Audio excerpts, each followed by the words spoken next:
আবৃত্তি করছি বুদ্ধদেব বসুর লেখা কবিতা চিল্কায় সকাল।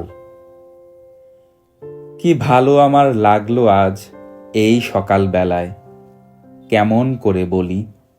কি নির্মল নীল এই আকাশ, কি অসহ্য সুন্দর, যেন গুণীর কণ্ঠের অবাধ উন্মুক্ত তান দিগন্ত থেকে দিগন্তে। কি ভালো আমার লাগলো এই আকাশের দিকে তাকিয়ে, চারদিক সবুজ পাহাড়ে আঁকা বাঁকা, কুয়াশায় ধোয়াটে। মাঝখানে চিল্কা উঠছে ঝিলকিয়ে। তুমি কাছে এলে, একটু বসলে, তারপর গেলে ওদিকে। স্টেশনে গাড়ি এসে দাঁড়িয়েছে তাই দেখতে। গাড়ি চলে গেল। কি ভালো তোমাকে বাসি, কেমন করে বলি। আকাশে সূর্যের বন্যা, তাকানো যায় না।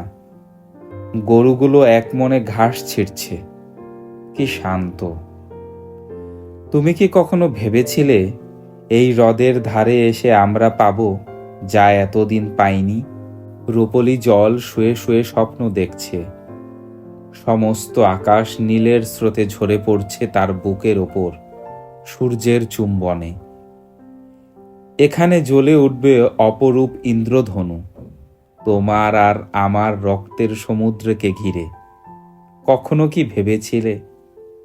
কাল চিল্কায় নৌকোয় যেতে যেতে আমরা দেখেছিলাম দুটো প্রজাপতি কত দূর থেকে উড়ে আসছে জলের ওপর দিয়ে। কি দুঃসাহস!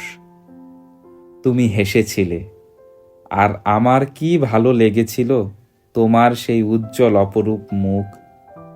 দেখো দেখো, কেমন নীল এই আকাশ, আর তোমার চোখে কাঁপছে কত আকাশ, কত মৃত্যু, কত নতুন জন্ম। কেমন করে বলি।